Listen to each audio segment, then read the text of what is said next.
Lenny LeBlanc made a contribution to Billboard magazine's top 40 hits as a pop artist. Some of you will remember his BMI Millionaire's song, Falling. Well, Lenny isn't falling down, he's bowing down.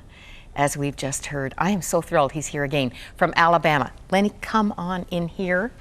Florence, Alabama, what an unusual French-sounding name for Alabama town. And we want to mention again, you have a Canadian dad. I do. My dad was born in, is it Moncton? Is that the way you pronounce it? Moncton. Moncton. That was a good try. Just a very sweet insight. In Alabama, we say Moncton. You were very late in discovering that your dad was a medal winner. Yes. In the war, he was given an award for bravery? Yeah, my dad's generation, I know that, was it Tom Brokaw that wrote a book about the greatest generation? Yes. I think, the war heroes of World War II, and my dad was one of those heroes. He was in the Philippines for almost 3 years in the infantry, in the Army, and you know, the fighting was so intense that they couldn't get the Army soldiers out to bring new troops in, so he was stuck there for almost 3 years. Caught malaria, had jungle rot, was living in the jungles, and he would never talk about it because he said it was just too horrific. You know, every time he would try to start talking about it, he'd start weeping. And we never heard anything about his service, you know, until about 3 days before he died. He wasn't sick, and I happened to be in Daytona Beach, where he and my mom lived, for a concert. And my dad came to the concert, and it was great. We hung out together, and I stayed a few extra days and visited with him. And my band was there with me, and we were around the kitchen table, and he just came out of the bedroom and he said, I want to show you this stuff. And he had all his like discharge papers and old pictures of his war buddies, and I started reading on his discharge papers that Zoe LeBlanc volunteered to drive not just 1, but 5 truckloads of ammo to the front lines through enemy fire. Volunteered. I'm thinking, you know, that's not the kind of thing you want to volunteer for when you're getting fired on. They're trying to hit that ammo truck, you know. And I'm thinking, and you know, Bronze Star, and I forget some other medals. And I said, well, Dad, where are your medals at? And he said, oh, I don't know. They got lost somewhere along the way, you know. But he just, it was like he wasn't, you know, that generation didn't boast, and they just did the job, you know. And we're, you know, we're free in the West because of those guys. And you know, a lot of soldiers from Canada here too lost their lives, and we don't realize the price they paid for our freedom. And you know, I was leaving the house that day and said a little prayer with my mom and dad, and I was in the driveway, and they live on a secluded street, and I was backing out, and I was in the street, and my dad was out in the driveway, and we were waving to each other, and he started crying, and I started crying, and we kept waving, you know, for like 30 seconds or more, you know, and I just knew in my heart that that was going to be the last time I saw him. I'm so glad you didn't miss any of that precious. Yeah. It's more than a moment. Yeah, it's like that was a gift the Lord gave me, you know. And 3 days later, he passed away. I'm so thankful, and I know you are, that he was able to enjoy the person you have become. And we mentioned Falling, the song. I'm not sure what the intent of that big hit was way back, but we've just heard. Make money. Oh, okay, an honest. Get famous. And you did. Yeah. BMI Millionaire song. You didn't become a millionaire? No. But, no. But you were big time with the big timers, and did something that they call a reverse crossover.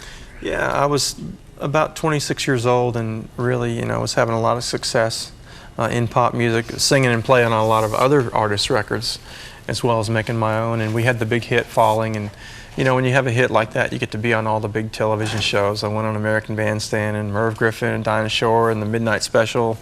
You know, all the young folks are saying, well, we've never heard of those shows. But back then, they were like the big shows. Now it was like American Idol, not quite that big, but it was the biggest thing that was going back then. That's why we have the picture with Dick Clark. Right, right. Yeah. And so, you know, you get to do a lot of great things like that. And it was a great experience. I met some great people, toured with some great acts, and even people from the Rolling Stones to Leonard Skinner. And I was on the Leonard Skinner tour when the plane crashed.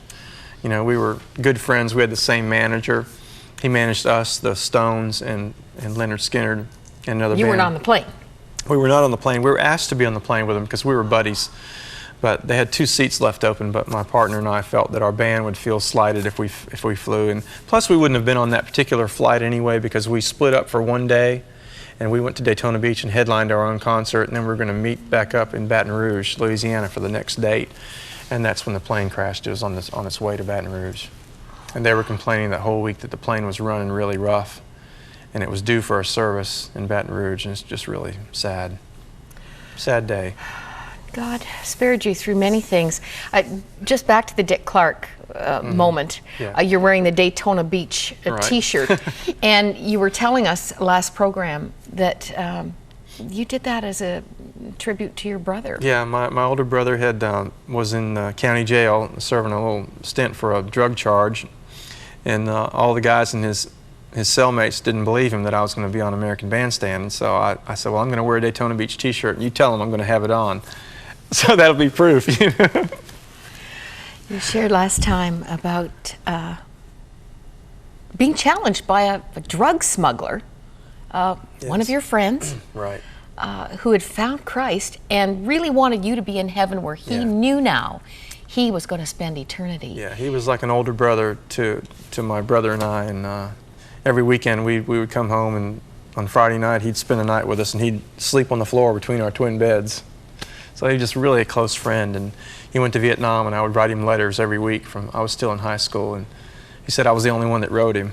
You know, I just loved him so much. I couldn't wait till he got home, you know. So when he got home, he did several different things, and eventually he got involved in smuggling drugs. In Florida, that's kind of a big, popular thing to do. Mm-hmm. And him and his buddies had planes and boats, and they had ship captains and pilots working for him.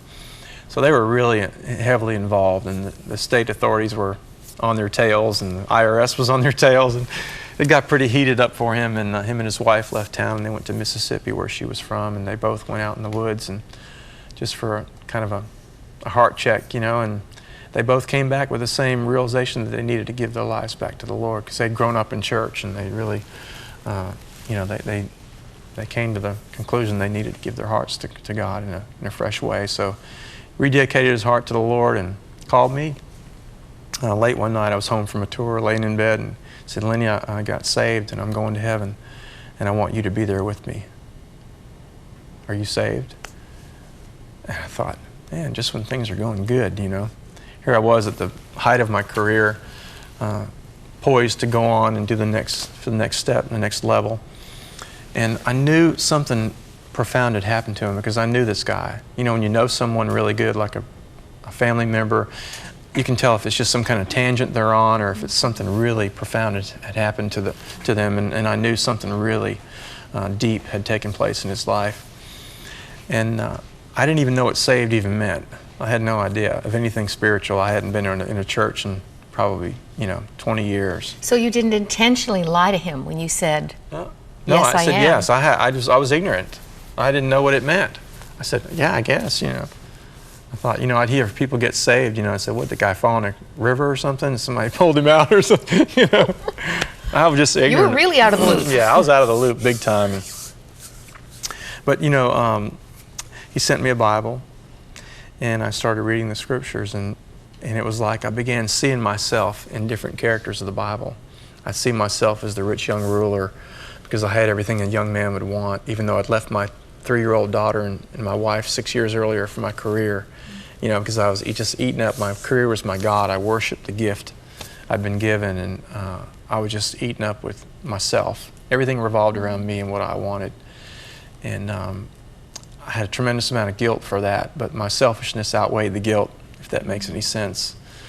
And I started reading more scripture, and the Lord just began to show me how shallow my life was. And I began asking God if He was real, because I started seeing my need for Him. I started seeing how shallow my life was, and He began revealing Himself to me, because I was unsure of who God was, or whether all this stuff in the Bible was true.